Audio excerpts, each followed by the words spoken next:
9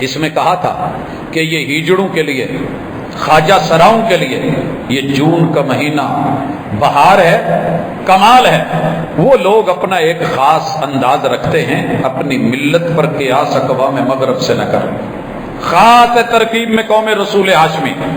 حضرات آئیے پہلے اللہ کا شکر کریں کہ اللہ نے مجھے مرد بنایا ہے، اللہ کا شکر کریں کہ اللہ نے مجھے عورت بنایا ہے، اور اللہ کا شکر کریں میرے وہ تمام بھائی بہنیں جو ٹرانسجینڈر ہیں، ان کو بھی رب نے جو بنایا ہے، ایک دفعہ زندگی میں یہ ایمان پیدا کریں کہ رضیت باللہ ربا وبالاسلام دینا وبمحمد نبیہ، میں رب کی ربوبیت اور تخلیق پہ راضی، مالک نے میرے بارے میں جو فیصلہ کیا، جو حقوق دیے، میں اس اسلام کے حقوق پہ راضی، اور میرے محبوب نے میری جو ذمہ داری لگائی میں اپنے اس اسوہ اور قدوہ پہ راضی۔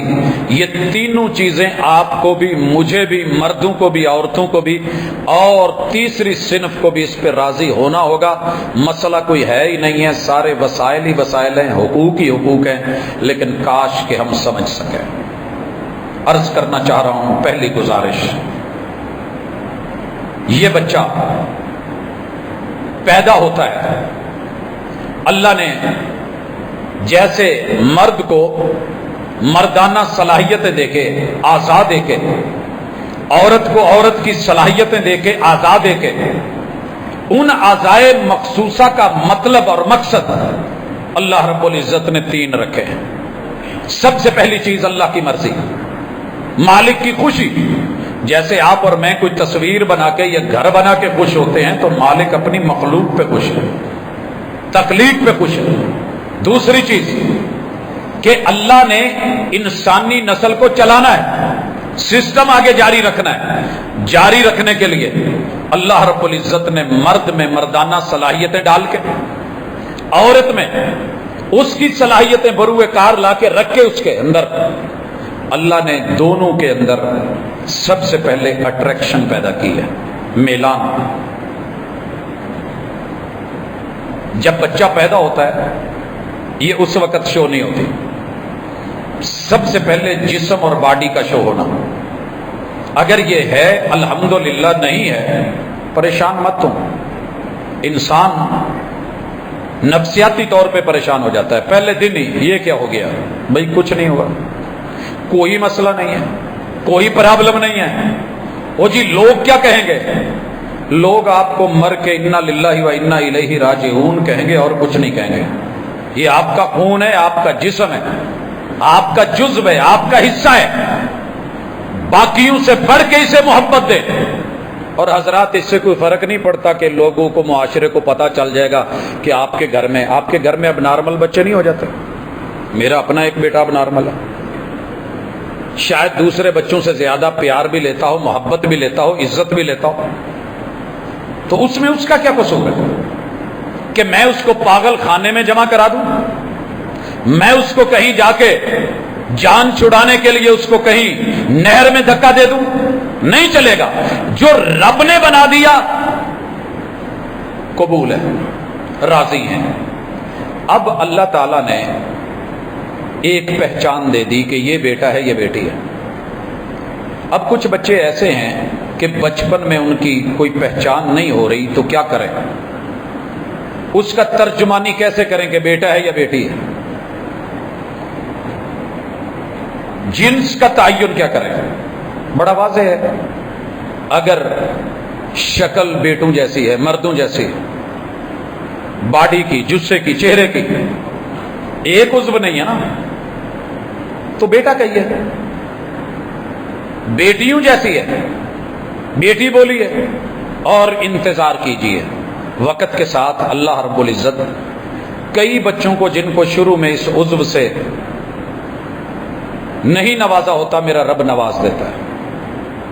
اور اس کا طریقہ کیا ہوتا ہے، فائدہ کیا ہوتا ہے کہ اللہ تعالیٰ آسانی فرما دیتے ہیں۔ اب ایک اور بھی پہچان ہے، اگر بیٹوں والی آواز بھاری ہے، لب و لہجہ وہ ہے، تو بیٹا شمار ہوگا۔ بچیوں والی ہے، صنف نازک والا انداز ہے، سٹائل ہے، بیٹیوں میں شمار ہو جائے گا۔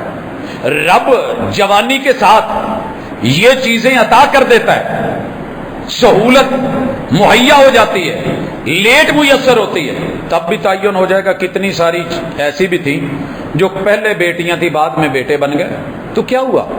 فطرتی ہے، پیدائشی ہے، قدرتی ہے، اس کے اوپر کوئی اعتراض نہیں، کوئی شکوہ نہیں۔ آگے چلتے ہیں۔ بڑے ہو کر کے بھی اللہ تعالیٰ نے اعلی تناسل سے نہ بیٹے کو نہ بیٹی کو مرد عورت والا نہیں ملا، تو الحمدللہ محدثین نے، مفسرین نے، محققین نے، فقہاء نے، علماء نے، اتقیاء نے، اصفیاء نے، میرے پیغمبر کے امتیوں نے اس کو ایشو نہیں بنایا، اور قرآن نے بھی اسے ایشو نہیں بنایا کہ اس کے اوپر جو اتنے سارے اگر یہ ہو جائے تو یہ کرنا، وہ ہو جائے تو یہ کرنا، بلکہ ہماری ثواب دید پہ، ہماری آزمائش بنا کے، ہمارا امتحان بنا کے مسئلہ ہے، سالو کرو، حل کرو، کیا کرنا ہے، کدھر کریں۔ قربان جاؤں ان فقہا کے اوپر جنہوں نے دقیق سے دقیق اور باریک سے باریک، ڈاکٹر نہیں تھے لیکن ڈاکٹروں سے بڑھ کے حق ادا کیا۔ دنیا ابھی سوچ رہی ہے اور وہ اس وقت بیان کر چکے ہیں اپنی کتابوں میں کہ کیا کیا جائے۔ اگر جوانی کے ساتھ چہرے پہ داڑھی آ جاتی ہے، داڑھی آ جاتی ہے، بڑی واضح علامت ہے کہ شمار بیٹوں میں کرو۔ داڑھی نہیں آتی، پتہ نہیں چلتا، یہ دیکھ لیجئے کہ بیٹے اور بیٹیوں کے معاملات جو ہوتے ہیں ان میں سے کوئی ایک بیٹیوں والی کیفیت پیدا ہو گئی، تو اس طرف اگر یہ بھی سمجھ نہیں آ رہی تو جناب پیدا یہ دیکھ لیجئے میلان کدھر ہے۔ اگر عورتوں کی طرف میلان ہے سمجھ لیجئے لڑکا ہے، مردوں کی طرف میلان ہے تو ذہن میں رکھیے کہ ہم نے ٹرانسجینڈر اس کے صرف تعین کرنا ہے نا کہ یہ کیا ہے، مسئلہ تو اتنا ہے، کیونکہ آگے حقوق دینے ہیں، آگے بے شمار اس کے رائٹس ہیں جو اس تک پہنچانے ہیں۔ تو بڑی خوبصورتی کے ساتھ اس چیز کو دیکھا، حتیٰ کہ میں انشاءاللہ نیکسٹ کسی ملاقات میں وہ عبارتیں بھی لے کر کے آؤں گا کہ جو فقہاء نے، محدثین نے، علماء نے لکھی کہ بچے کے پیشاب کرنے کے سٹائل کو بھی چیک کیا جائے گا۔ کون کرے گا؟ ماں باپ سے بڑھ کے کوئی مہربان نہیں ہوتا، کہ اگر بیٹے کی طرح پیشاب کر رہا ہے، اعضاء نہیں ہے دونوں ہی، اور اس میں دھار آ رہی ہے تو لڑکا سمجھا جائے گا۔ اگر پیشاب پھیل کے آ رہا ہے تو دوسری صنف سمجھا جائے گا، لیکن اسے ایشو نہیں بنایا جائے گا۔ اور اگر اللہ نے ڈبل اعضاء سے نواز دیا ہے، مردوں والا بھی ہے عورتوں والا بھی، یہ ہمارے گھر کا مسئلہ ہے، یہ ہماری چار دیواری کا مسئلہ ہے، یہ ہماری اندر کی دنیا کا مسئلہ ہے۔ اب یہ نہیں کہ تنظیمیں بنیں گی، ہم ان کو فارغ کر دیں گے اور پھر لوگ ان کو لے کے جیسے مرضی حالات کے وہ مارے ہوئے، نہ ہم ان پہ خرچ کریں، نہ ان کو دیں، نہ ان کو اپنے جو ہے، بلکہ ان کے وہ سارے حقوق ہیں۔ اسلام تو پتہ ہے کہاں حقوق شروع کر دیتا ہے، یہ بھی آج سن لیں۔ اسلام بچے کے پیدا ہونے پہ حق نہیں دیتا، وہ جنس دیکھ کے ماں باپ جو حقوق تعین کرتا ہے وہ تو اپنی جگہ، لیکن میاں بیوی تنہائی میں تھے، تنہائی میں تھے، اس تنہائی میں شوہر فوت ہو گیا ہے، اس تنہائی میں ہارٹ اٹیک آیا ہے، شوہر فوت ہو گیا ہے، اور ان کی ملاقات کے ایک آدھے منٹ کے بعد موت یقینی ہو گئی ہے۔ اس وقت سے اس بچے کے اسلام میں حقوق شروع ہو جاتے ہیں جو ابھی پانی کا نطفہ ہے اور الگ ہو کے صرف ماں کے رحم میں چلا گیا۔ اگر حمل ثابت ہو جائے، پریگنینسی ثابت ہو جاتی ہے، اس بچے کے حقوق سارے کے سارے شریعت اس کو عطا کرتی۔ اللہ کہتے نہیں علم یجد کا یتیما فآوا، محبوب باپ آپ کے آنے سے پہلے دنیا سے جا چکا تھا، کوئی ایک حق تو بتائیے جو ہم نے آپ کو دلوایا نہیں ہے۔ ملجا نہیں بنے، ماوا نہیں بنے، عطا نہیں کیا، بلندی نہیں دی، حقوق نہیں دیے، علم نہیں دیا، نالج نہیں دیا، زندگی نہیں دی، بندگی نہیں دی، مال دولت سے نہیں نوازا، امیر نہیں بنایا، امام نہیں بنایا، لیڈر نہیں بنایا۔ کوئی ایک بات تو کہو جو آپ سے چھینی ہو۔ علم یجد کا یتیما فآوا، یہ حقوق اسلام میں تب سے شروع ہوتے ہیں۔ اب آئیے، یہ بچہ اور بچی جوان ہو گئے، سب سے پہلا حق ان کو چھت دی جائے گی، چھت نہیں چھینی جائے گی۔ ان کی زمین جہاں ماں باپ رہتے ہیں، میں آج ذرا اسلام پہ بات کر لوں، نیکسٹ ہم دیکھیں گے کہ ہمارے ملک نے، ہمارے اس بل نے، ہمارے اس ایکٹ نے کیا دیا ہے، کیا دینا چاہا ہے، الفاظ کیا ہیں، مضمرات کیا ہیں، ارادے کیا ہیں، سوچ اور فکر کیا ہے، اور اس کے صحیح نتائج کیا نکلیں گے، برے نتائج کیا ہوں گے۔ ہم صرف ایشو نہیں بنانا چاہتے، ہم اس قوم کو اپنی قوم سمجھ کے، اپنا جثہ سمجھ کے، جسم اور جان سمجھ کے، وجود سمجھ کے، اللہ کی طرف سے آزمائش سمجھ کے، امتحان سمجھ کے، جیسے باقی امتحانوں میں ڈٹے ہیں، انشاءاللہ ہم یہاں پھر بھی کھڑے ہیں۔ تو کیا کیا جائے؟ سب سے پہلے ان سے ان کی زمین نہیں چھینی جائے گی، ان سے ان کی ولدیت نہیں چھینی جائے گی، ان سے ان کی ماں کی امومت، باپ کی ابوت نہیں چھینی جائے گی۔ پہچان نادرہ میں کیا ہوگی؟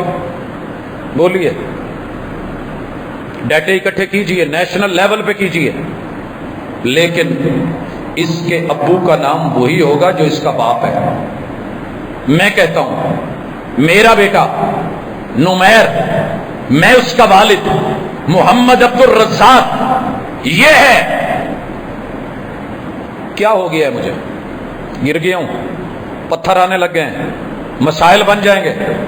کل کو لوگ کہیں گے کہ جناب اتنا بڑا نام ہو کے بھی اس کے گھر میں یہ مسئلہ ہے۔ جی رب کی کائنات میں مسئلہ ہے، رب نے خود پیدا کیا ہے، اس کی حکمت ہے، تو کیا جانے اس کی حکمتوں کو، بس راضی رہ۔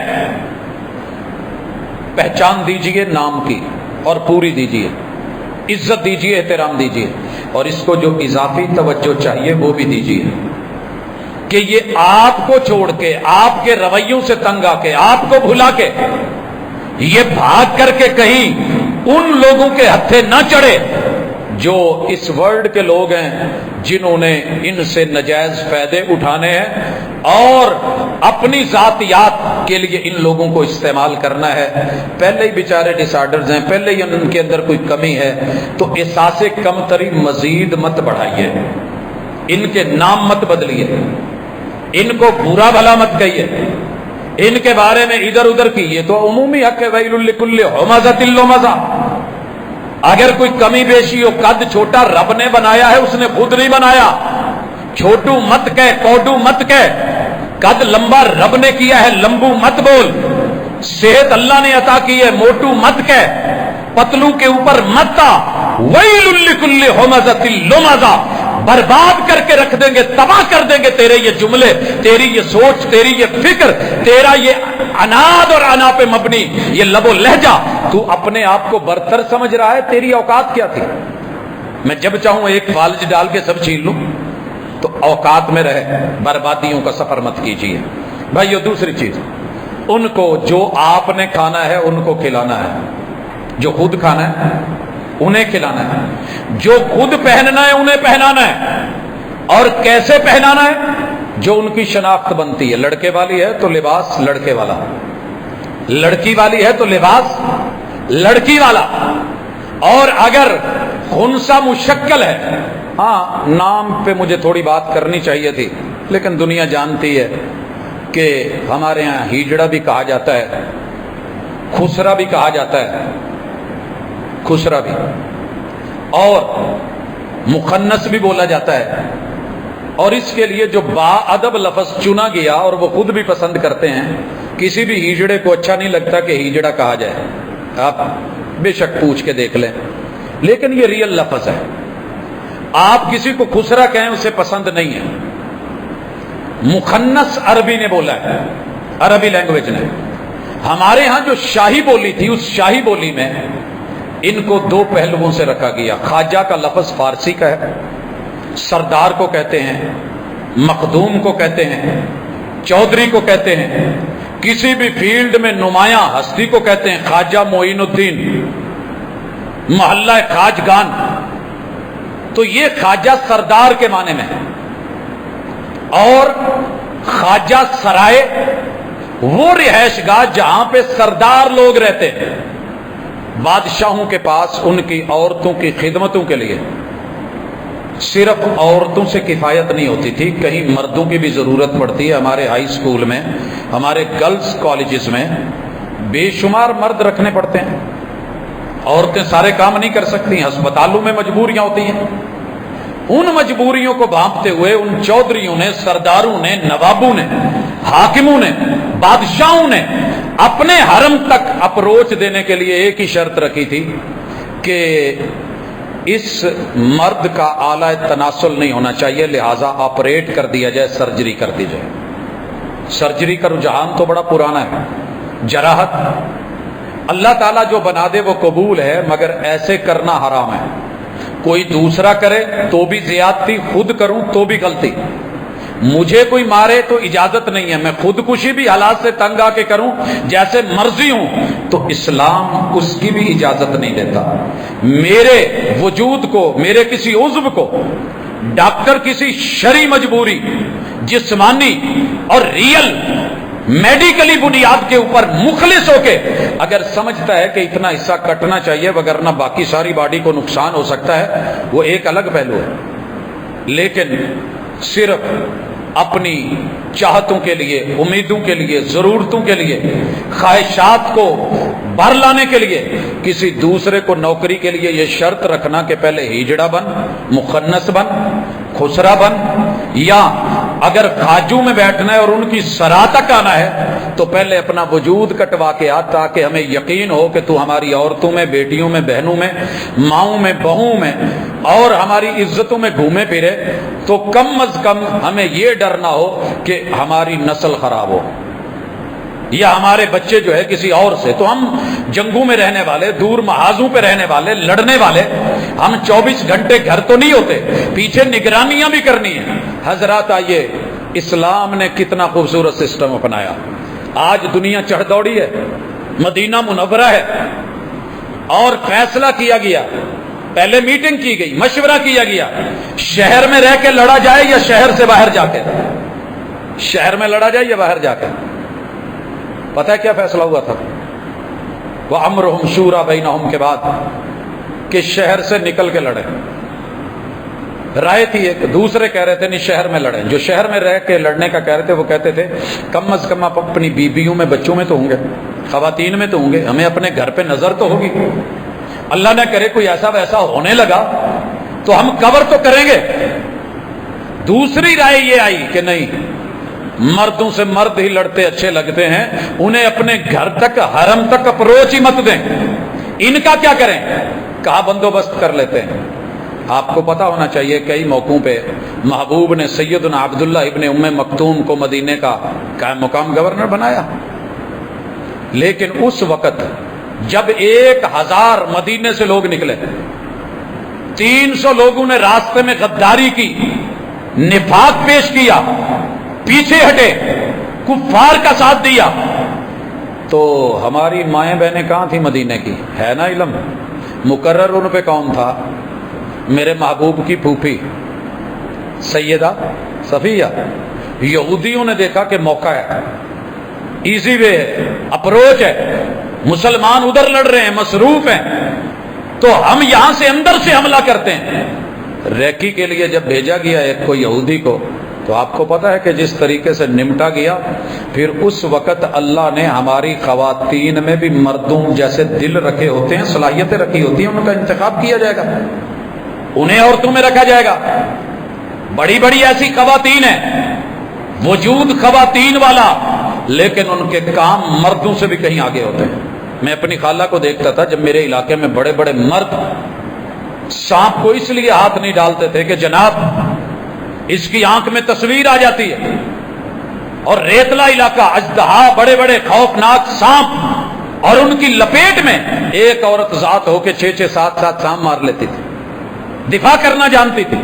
تو اس لیے اللہ نے ہماری خواتین میں فوج نہیں ہے، پولیس نہیں ہے، بھرتیاں نہیں ہوتی، تب آپ کو سمجھ نہیں آتی کہ اتنی بڑی ہماری پوری باہر کی صورت حال کو سنبھال سکتی ہیں تو اندر بھی سنبھال سکتی ہیں۔ باقی رہ گیا کہ آپ ان کو اپنی آبادی میں رکھ سکتے ہیں، اور اس کے لیے ان کو سرائے میں رکھنے کے لیے ہیجڑا یا مخنث بنائیں گے، تو معذرت، مدینے میں تھے 2 ہیجڑے، اور رسول اللہ صلی اللہ علیہ وسلم، ساری دنیا جو مرضی کہہ لے کہ آپ عالم الغیب تھے، میرے بھائی وحی کے ذریعے رب سب بتاتے اور سکھاتے تھے.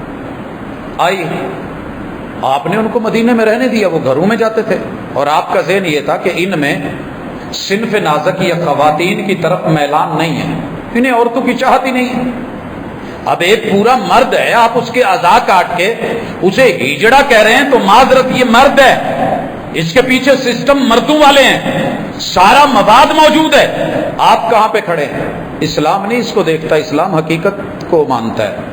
میرے محبوب علیہ الصلوۃ والسلام کی زندگی میں جنگیں ہو رہی تھی تو ایک صحابی کو یہ دونوں ملے اور کہنے لگے تو ساڈا یار ہے، تینوں ایک مشورہ دئیے، طائف یا حنین دی جنگ لگے نا، ادھر نو رخ ہوئے تے فلانا جڑا سقفی قبیلے دا سردار ہے نا، اس کی بیٹی کیا بات ہے، حسن کی دیوی ہے، اور اس وقت حسن کا معیار لمبے بال، فربا بھاری جسم، اور انہوں نے باقاعدہ جو کہا وہ حدیث میں لفظ موجود ہیں، اگر سامنے سے دیکھو گے تو پیٹ پہ اتنے بل پڑ رہے ہوں گے، پیچھے سے دیکھو گے تو اتنے بل بیک سے پڑ رہے ہوں گے. خبر رسول اللہ صلی اللہ علیہ وسلم تک پہنچی. آپ نے کہا میں تو سمجھتا تھا کہ انہیں عورتوں کے مسئلے مسائل اور خواہشات اور ان کی طرف جو ہے میلان اور رغبت کی انہیں نہیں ہوتی، یہ کیا ہوا؟ میرے محبوب علیہ الصلوۃ والسلام نے فوری آرڈیننس جاری کیا، آرڈر جاری کیا، ان دونوں کو کہا کہ ان کو جوفہ بھیج دیا جائے، مدینے کی آبادی سے نکال دیا گیا. سوال یہ ہے کہ جوفہ میں کیا تھا؟ جوفہ میں صرف مرد ہوتے تھے، اس وقت عورتیں نہیں تھیں. اسی طرح حضرت عمر رضی اللہ تعالیٰ عنہ نے جب اس طرح کا ایک ایشو دیکھا تو ایک لڑکے کو کوفہ بھیجا. کیوں بھیجا تھا کوفہ؟ کیونکہ وہاں کینٹ تھا، صرف فوجی رہتے تھے، عورتیں نہیں تھیں. اسلام کے اندر ہر چیز کا بڑا خوبصورت حل ہے، وہ بھی ہم نکالیں گے، وہ ہم دیکھیں گے. مگر خواجہ سرا ان کو ہیجڑے بنا کے، اور مشہور ہے کہ بیت اللہ میں جو خواتین کو الگ کر رہے ہوتے ہیں نا، وہ اذان کے بعد کہ آپ یلا حرمہ یلا اطلع برا، تو یہ سمجھ رہے ہوتے ہیں یہ بھی سارے خواجہ سرا ہیں جو پاکستان اور ہندوستان سے منگوائے گئے ہیں. معذرت، یہ وہ لوگ نہیں ہیں. ناراض نہ ہونا، باتیں بنائی جانا، اٹھائی جانا، ایشو بنانا اور اسی طرح شوشے چھوڑنا، یہ اسلام میں نہیں ہوتا ہے. اور اگر ایسا کوئی ہو بھی، فطرتی ہو، قدرتی ہو، طبی ہو، پیدائشی ہو، تو ان سے اچھے اچھے کام لیے جا سکتے ہیں جو ان سے جائز ہیں، حلال ہیں. تو آج یہ تمہید میں کچھ میں نے باتیں کی کہ اسلام ایشو نہیں بناتا. اے سے لے کے زی تلک جتنے ایک انسان کے حقوق ہیں، مرد یا عورت کے حقوق ہیں، وہ ان لوگوں کے بھی حقوق ہیں اور اسلام نے دیے ہیں. اور اگر کوئی معاملہ بنے گا، ایشو بنے گا، تو جیسے ہم مردوں کے ساتھ سلوک کرتے ہیں اور تحفظ کے لیے حفاظتی اقدامات کرتے ہیں، تو ان کے ساتھ بھی ہم وہ ایشو دیکھ لیں گے، کر لیں گے. تو انشاءاللہ نیکسٹ میں اس بل اور اس صنف اور اس قسم خواجہ سرا لوگ اور جعلی ہوم میڈ اور ہینڈ میڈ بننے والے اور اس کے نتائج پہ انشاءاللہ بات کریں گے. صرف اس لیے کہ یہ اگر کسی گھر میں ایشو ہے تو اس ایشو کو اپنے گھر کی چار دیواری میں سالو کیا جا سکتا ہے، اپنی سوسائٹی، اپنے معاشرے میں کیا جا سکتا ہے. ان کو نکال کے باہر محلوں میں، الگ کمروں میں، الگ جگہوں پہ بھیج کے پھر یہ نہیں پوچھیں گے کہ جی ان کا جنازہ ہوتا ہے کہ نہیں ہوتا. ان کے مدارس، ان کے اسکولز، ان کے کالجز، اور اس میں تربیت ان کی نہیں، تربیت ہماری ہونے والی ہے کہ جو پٹھان کو دیکھ کے ہم فوری اپنا چینل چینج کر لیتے ہیں. معذرت کے ساتھ اگر کوئی میرا پٹھان بھائی بیٹھا، ہر قوم نے پوری دنیا میں یہی کام، بڑے پڑھے لکھے لوگ ہیں، پٹھان دیکھتے ہی میرا موڈ کیا ہوتا ہے، ہاں خان صاحب کہاں سے آتی ہے؟ مجھے پتا ہے کہ وہ نر ہے، مجھے پتا ہے کہ مرد ہے، لیکن میرا لب و لہجہ کیوں بدلتا ہے؟ اس بیچارے کو مذکر مؤنث کا پتہ نہیں، اس وجہ سے وہ تیری زبان کی اونچ نیچ نہیں سمجھتا. اس لیے جو آپ میں ان کے ساتھ کرتے ہیں وہ کسی اور کے ساتھ کرتے ہیں. اور وہ جو پڑی ہوئی قومیں ہیں ان میں جا کے بھی چیک کر لیں، آپ تھرڈ ورلڈ کے کچھ اور ہی ہیں. اور تھرڈ ورلڈ کا معنی آپ سمجھ گئے ہوں گے کہ جانوروں سے بڑھ کر کے یہ بس ایسے ہی ہیں، ان بیچاروں کا حال کوئی نہیں جنہیں لینگویج نہیں آتی. اسی لیے عرب بھی کچھ لوگوں کو عجم کہتے ہیں. تو لہٰذا آئیے پہلے اپنی تربیت کریں. معاشرے میں یہ ایشو نہیں ہے، ان ایکٹس کی، ان قانون کی ہمیں شاید ضرورت نہ پڑتی اگر ہم اسے پڑھا ہوتا اور سمجھا ہوتا. اللہ تعالیٰ مجھے بھی، میری عوام کو بھی اور اس صنف کو بھی اور قانون بنانے والے ادارے اور نافذ کرنے والے ادارے ان لوگوں کو بھی مخلص ہو کے کتاب و سنت کو بھی ذرا پڑھنے کا رب کبھی موقع دے تو انشاءاللہ مسئلے سارے حل ہو جائیں گے. اقول قولی ھذا وآخر دعوانا ان الحمد للہ.